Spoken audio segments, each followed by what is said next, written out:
If you're counting the carbohydrates that are coming from leafy greens, cruciferous vegetables, while practicing a ketogenic lifestyle, I'm going to tell you today why that's irrelevant, why you don't need to be doing it, and I'm going to give you some other valuable information when it comes to incorporating vegetables on a ketogenic lifestyle.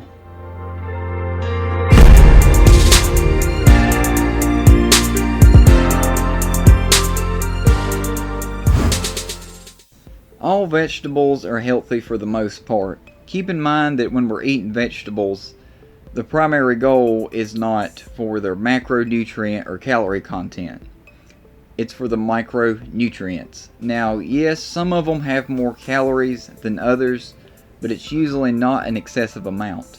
Now, the more that we process vegetables, the more that they can start becoming more harmful than beneficial.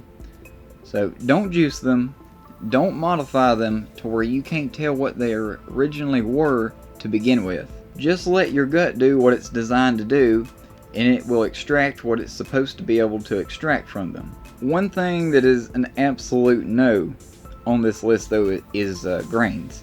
Now, I know grains for some people aren't considered in the vegetable family, but you got to think about it, they are part of the unit, okay? But we typically powderize them and transform them, and that's what makes the carbohydrates extractable. Our guts and immune system can get damaged when we eat grains. Looking at gluten, gluten is an antigen. Our immune systems are going to respond at a very high level to this stuff. What most people do is use grains as a vehicle for food. You know, you got the burger buns, the sandwich bread, tortillas and stuff like that. They're using them as vehicles to eat real food. The key thing about vegetables, specifically leafy greens, while doing keto is you do not have to count the carbs on them. As long as you're consuming these the way that God and nature produced them, because the fiber is going to cancel most of the carbohydrate content in them completely out. So in addition to that, and I may get some flack for this, but I'm a firm believer that if you're doing a keto diet and you're having to use a calculator to add up all these different numbers for all these different things every day, that it's eventually going to fail. I don't know many people that could do that for the rest of their lives, because you got to think about making this change as more of a complete lifestyle change. I don't know why anyone would want to go on something like this to lose weight and to get healthier just to go off of it eventually. That just makes absolutely no sense. When I started doing this, I didn't do any kind of portion control or any kind of calculating numbers and calories. I just ate till I was satisfied. And I've been doing 2 meals a day for a long time. That works great for me. I just listen to my body. I eat when it's telling me that I need to eat, and I eat enough to where I'll be satisfied to the next meal, and I do the same thing at that meal.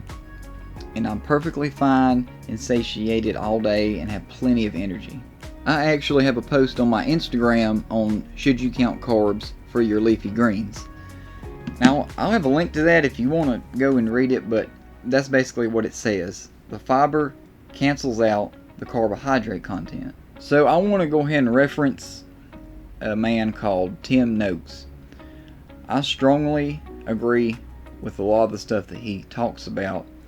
And what I'm talking about is, I believe that we as human beings are primarily genetically designed to be more carnivorous, and vegetables are more for just taste, but most of all for those times when we don't have access to carnivorous foods. They help us survive. So if you can use them in that fashion and adhere to the fact that you do not need to count the carbohydrates that are coming from vegetables, you will be absolutely fine consuming as many vegetables as you want when practicing a ketogenic lifestyle.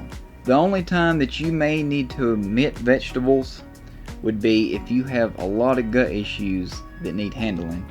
In that case, you might want to try going on a carnivorous eating style and just keep vegetables out of the equation for a while. But the good thing though is there is some newer science showing how keto can speed up the healing of the gut. This video on top right here is one that I did that has some awesome information on that.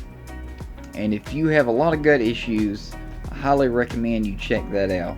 But guys, keep it keto, keep it healthy, and I will see you guys next week.